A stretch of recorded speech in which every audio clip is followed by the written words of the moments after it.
Sean aka Chicken Fillets here. Now I've been thinking about how epic some JRPG stories are, but sometimes we're left wanting more. Now sometimes we are very lucky in the fact that developers give us prequel stories. So with this in mind, I wanted to look at 8 epic JRPG prequels. Now before we get cracking on, if you like JRPGs and a wee Scottish guy talking about them, well, please consider subscribing to the channel. Now without further ado, let's have a look. Star Ocean: The Last Hope, the prequel to the first Star Ocean game. Now this game originally came out on Xbox 360 with a port later to the PlayStation 3, and there is now a remastered version available for PlayStation 4 and PC. Now in this sci-fi adventure we follow Edge Maverick. Yep, that's his name. You'll follow him on the first ever interstellar mission. Now the game has fast-paced action combat that you would expect from a Star Ocean game. Now, as I mentioned earlier, this is the first interstellar mission, so this is why it is the prequel to Star Ocean 1.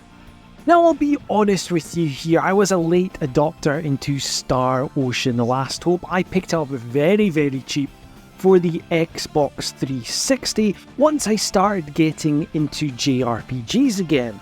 But from my time with it, I did quite enjoy the characters and I really enjoyed that action-based combat. But if you're a fan of Star Ocean or if you're just getting into the series and want to see how it all started, well, this is the game right here. Crisis Core Final Fantasy VII Reunion, the true remaster of the PSP classic. Now the remaster is available on PlayStation, Xbox, PC and Nintendo Switch. And in this is the prequel story to Final Fantasy VII, where we will follow Zack Fair. Now Zack Fair is a soldier operative who has a big influence on Cloud Strife. We will also see how Sephiroth became the big bad. The game has action-based combat, which has a mixture of the original PSP combat system mixed in with the Final Fantasy VII Remake combat system. Now come on, you knew with this being a Chicken Fillets list that Crisis Core was obviously going to be on this list. And what better way to put it at number 7? Now my love for Final Fantasy VII aside, Crisis Core is a cracking prequel story to Final Fantasy VII. Yes, it focuses on Zack Fair, but you realise how much of an impact that he has to Final Fantasy VII overall. His story is now becoming a really important part of Final Fantasy VII overall. I mean, look, he's on the front cover of Final Fantasy VII Rebirth. Now, if you've not played Final Fantasy VII Crisis Core Reunion, now is the time to get on it. Ys Origin, the 2006 action JRPG from Falcom, which is available on PC, Nintendo Switch, PlayStation and Xbox One. Now this JRPG is set 700 years before the red-headed warrior Adol Christian's first adventure.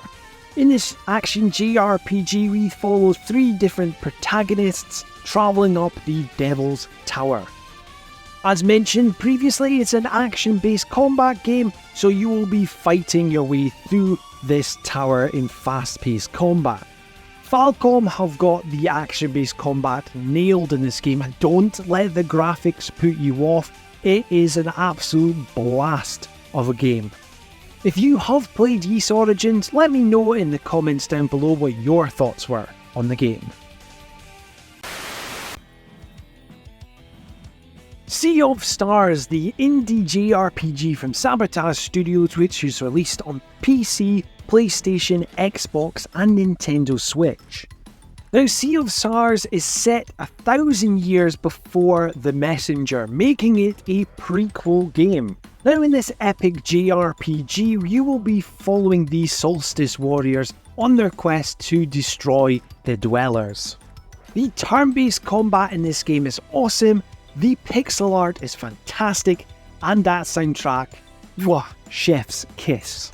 Now you might be thinking, hold on, you're clutching at straws here. Yes, it's set in the same universe as The Messenger, but we don't really know what the link is. Well, we're going to have to keep an eye on Sabotage Studios because their upcoming DLC, which is in the works, will cover that point.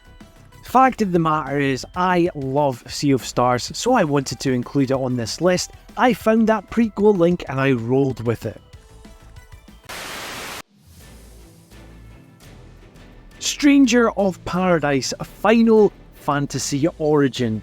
This action JRPG was released on PC, PlayStation and Xbox. Now this is a prequel to the original Final Fantasy, and it is focusing in on the main villain, Garland. Now in this, we follow Jack on his quest to destroy chaos. Yes, this game is very meme-worthy. Now this is action-based combat similar to the likes of a Souls-like game. Now I remember when this one got announced and everyone was so baffled by it, the cheesiness around the game, but it won the hearts of gamers. Now if you've kept an eye on the channel, you'll know that I picked this game up on the PlayStation 5 recently for £8. I cannot wait to finally find out the origin story of Garland. Then again, I am totally crap at Souls-like games, so this one will be interesting.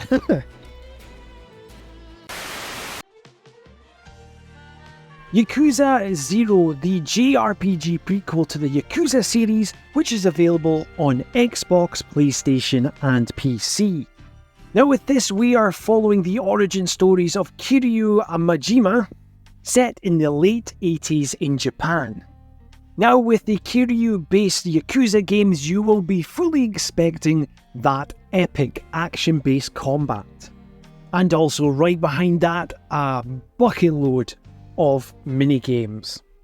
Yakuza has become a beloved series with many gamers, and many say that Yakuza 0 is the pinnacle when it comes to Kiryu's story. Now if you recently got into the series via Like a Dragon, well why not take a step back in time and find out more about our man Kiryu in Yakuza 0.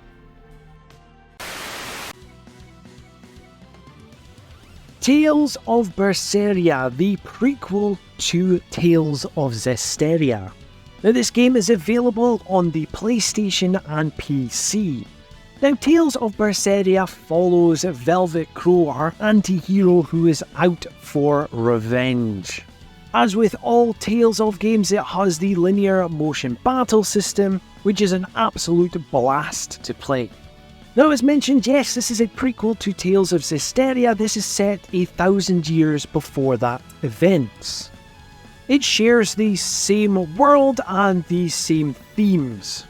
Now let's be quite fair, Tales of Berseria is the better title out of the two. Tales of Zestiria I think is a cracking title, but Tales of Berseria nails it. Now I actually played Tales of Berseria with no knowledge of Tales of Zestiria. I played that after Berseria. And what was really great was starting to see the links between these two worlds and the two games. If you've played Tales of Berseria, what were your thoughts on the game? Let me know in the comments down below. Xenoblade Chronicles 2 Torna the Golden Country. Now this is a prequel story to Xenoblade Chronicles 2 on the Nintendo Switch. Now this prequel is set 494 years before Xenoblade Chronicles 2. Now in this, we follow our character Laura and her faithful blade Jin. It has the auto battle system that was carried across from Xenoblade Chronicles 2 with big improvements. Now what is absolutely epic about Xenoblade Chronicles 2 Torna the Golden Country is we see characters like Jin, who is made out to be an antagonist. We find out why they went this way. Now without spoiling Xenoblade Chronicles 2, you see a lot of links between the two games and who they were talking about, what they were talking about, etc. in the main game. What's also amazing is that this got a physical release as well. Now personally, what I would say is if you're planning on playing Xenoblade Chronicles 2 Torna, the Golden Country, for the first time, I would highly recommend that you play Xenoblade Chronicles 2 first. Then you will understand many of the references a lot better. Torna the Golden Country is a JRPG which I have revisited from time to time. It's such a brilliant story. It's not as long as Xenoblade Chronicles 2 as well. So there we have it, 8 epic JRPG prequels. Have I missed any prequels out on this list? Well, you know what to do. Leave a comment down below. Now if you like what you're hearing and seeing on this channel, well please help me grow it by liking, sharing and subscribing. And if you want to be kept up to date with everything Chicken Fillets, you know what to do. Hit that notification bell. This has been John, aka Chicken Fillets, and until next time, tatty bye.